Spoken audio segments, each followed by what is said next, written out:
Hi guys, so we are welcome back to the second part of the video.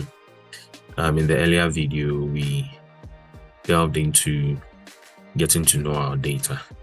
So from this one we are going to continue from diving into our water sources. Okay, so let's begin.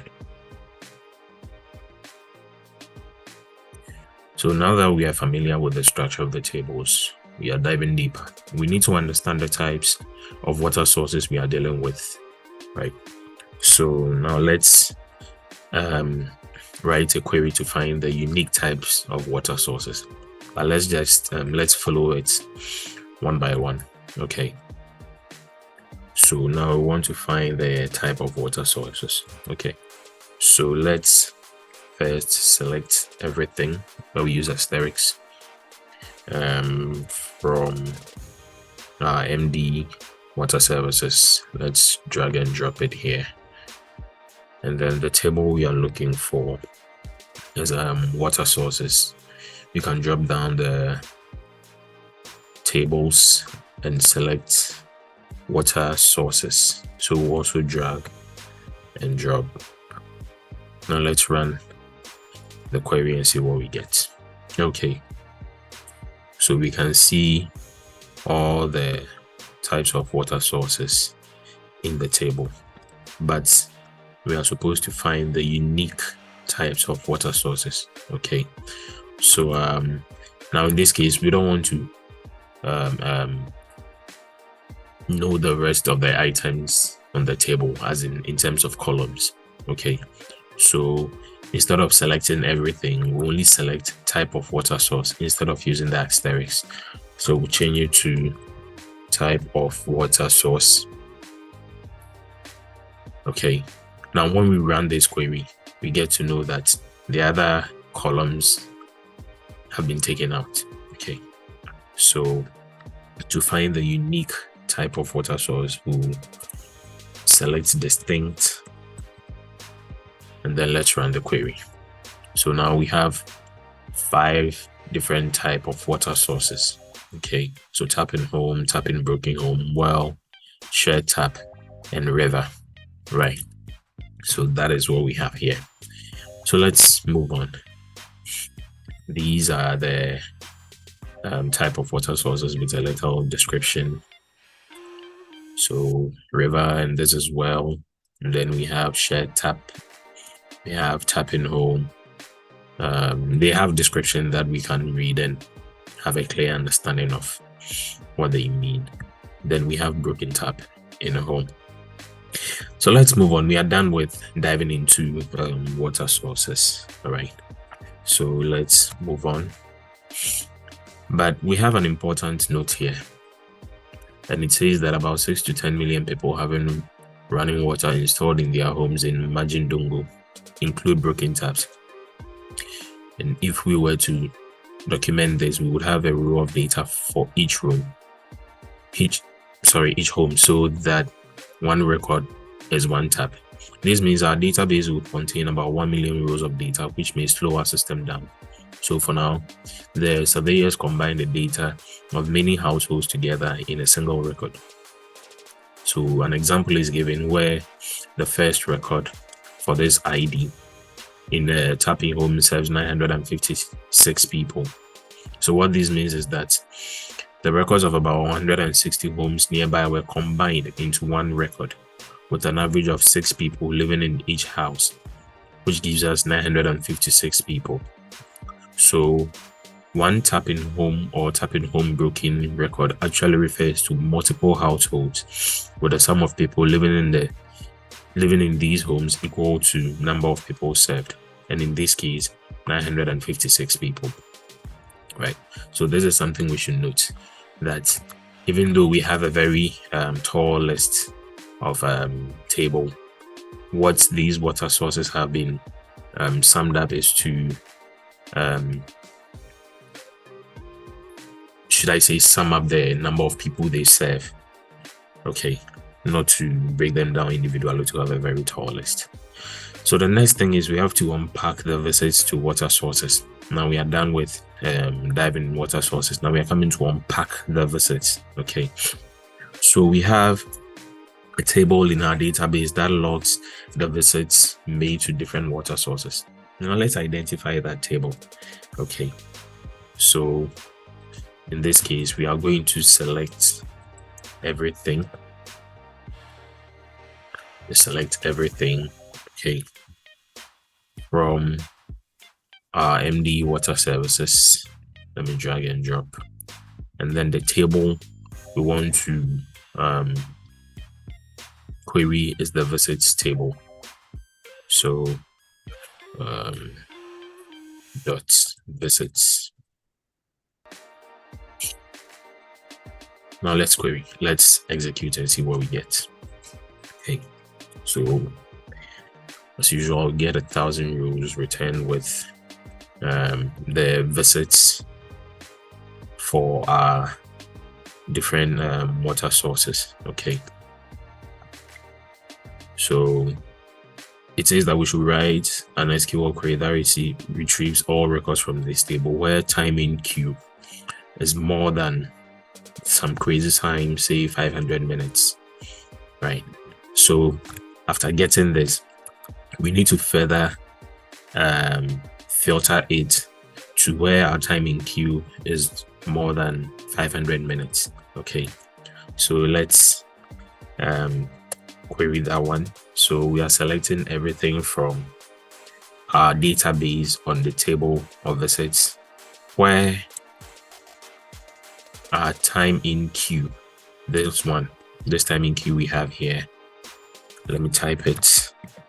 Time in queue is greater than 500 minutes, right? So greater than 500. And let's execute. We realize that with this we have 1,000 rows, but once we execute, we filtered it and we now have 105 rows. Okay, so the time in queue has been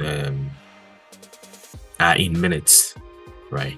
So we can see that with all of these, they have converting the minutes into hours. We have 8 hours plus other minutes, right? So it says, how will it feel to queue 8 hours for water? Now in doing this, this is what we've returned here. This table is what has been returned here. Okay, we are not going to limit it. Let's move along as it is. So can we imagine queuing 8 hours for water? Now the problem is which particular water source has people queuing for 8 hours, right? So this is what we are going to find. We are going to identify the type of water source that people have to queue for 8 hours before they get their turn. That is even one turn. Okay, right. So let's go back to our query, and then now we are going to select our data from water source instead of visits here. Okay, so let's change the visits to water source. Okay, now let's query that one first and see how it looks like.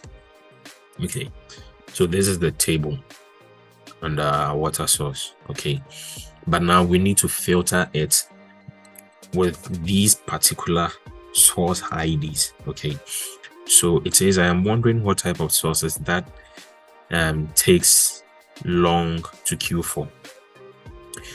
We will have to find that information in another table that lists the types of water sources. If I remember correctly, the table has type of water source and source ID column. I think we went ahead and we've already queried it. So we have type of water source and the source ID column, right? So let's write down a couple of these source IDs from our results and search for them in our table. Okay, so now that we've queried this table, we need to filter these source IDs here. Okay, AKKI00881224 and the rest. And then I think these are source IDs for a particular water source, so that we'll get to know the type of water source it is that is making people queue for more than 8 hours, right? So now that we've queried, let's filter where we are going to filter source ID is equal to, the first one is AKKI 00881224. Then we have others, okay, but in this case we will use OR, right?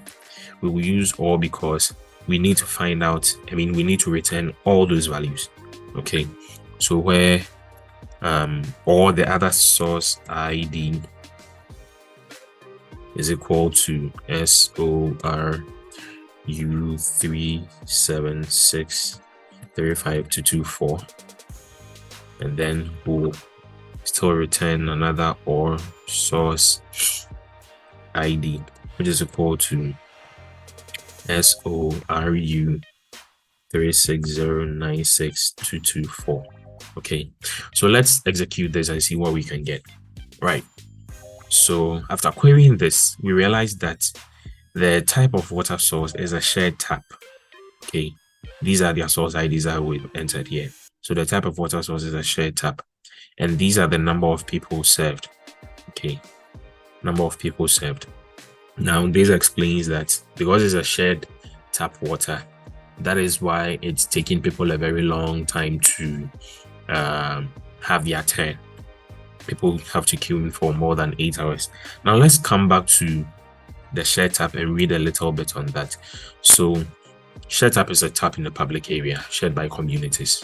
Okay, so that is why people have to queue for their turn, okay, in order to be able to fetch theirs. Right, so let's move on.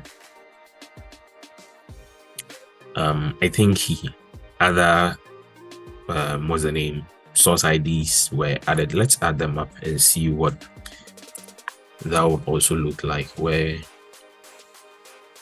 source ID equals AKRU 05234224 05234224, and then the other is source ID equals HAZA 21742224 21742224. Now let's execute and see the different type of water sources we have. Right, so the AKRU is a tap-in home which serves 496 people, and then the HAZA is well, which serves 308 people. Okay, now if we should go back to this data that we queried earlier, and let's see if we'll be able to identify these two sources. Okay, that is not part of this, but if we should query the actual table, if we should note the source IDs down and query the actual table, okay, we would know the time spent for people to wait their turn before they should I say fetch their water or something. We can try that. So let's see how that one will also go. Okay, so let's select from the visits. That is where we can see the time spent for those who waited, right? So okay, let me not clean everything. Let's just change this to visit. Let's see. Okay, so let me take off all this. We just want these ones.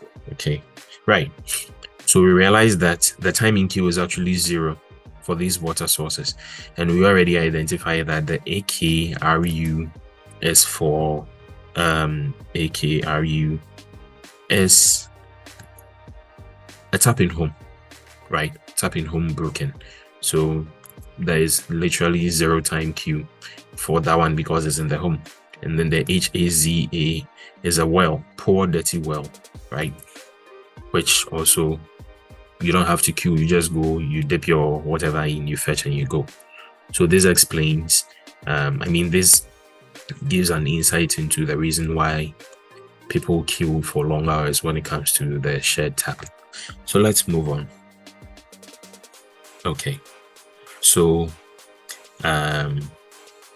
if we check, well, we'll see which sources that have people queuing, as we've already identified. So the field surveyors also let us know that they measured sources that had queues in few times to see the queue time changed, right? I think that is what we just did. Okay, so let's move on. So we are done with unpacking the visits. The next thing to do is to assess the quality of water. So in the previous video, I stated that I would do them in bits. I was thinking that maybe we'll have to spend enough time in querying from the dive into sources and then unpack the visits, but I realized that they are just short queries that we are supposed to do and then just to run it. So I think after the access to assessing the quality of water, I will break and then I'll continue from the pollution issues so that it doesn't become very lengthy. So let's move on. So in assessing the quality of water, that is the whole point of this survey. Okay, so there's a table that contains the quality score for each visit made about a water source that was assigned. So they assigned a score for each source from 1 being terrible to 10 for good, clean water source in a home. So shared taps are not rated as high, and the scores also depends on how long the queue times are.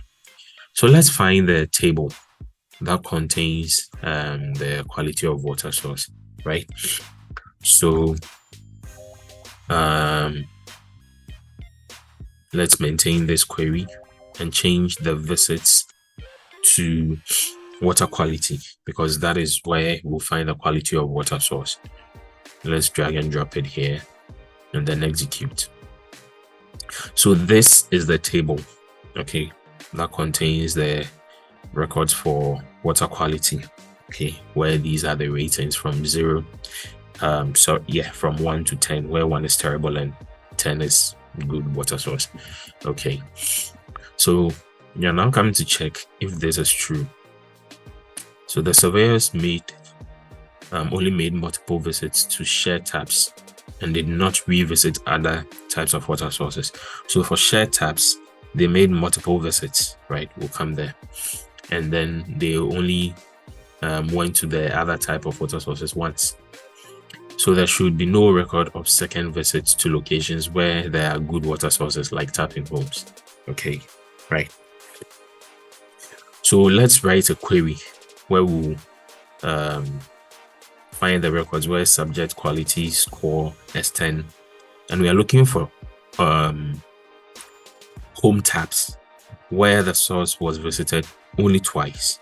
Okay, so we are going to continue with our query and we'll say where subject quality is 10. Okay, where subjective quality score, subjective quality score, let's press tab to select this, is equal to 10. Okay, and where source was visited second time. Okay, and the visitation is on the visit count, so visit count is equal to 2. It was only visited the second time, so equals to execute. So this is what we have here. We return 218 rows. So we filtered this up. Sorry about that. We filtered this up. So we got 218 rows of data, as is the same here. So we are on the right track. But this should not be happening. Okay. And we think some of the employees may have made mistakes. So it says that you'll be surprised if there are no errors in the scale. So we are done with assessing the quality of water. let's end here and continue later with the investigation, right? So take time to go through this, and I hope everything is clear and has been simplified as possible. See you soon.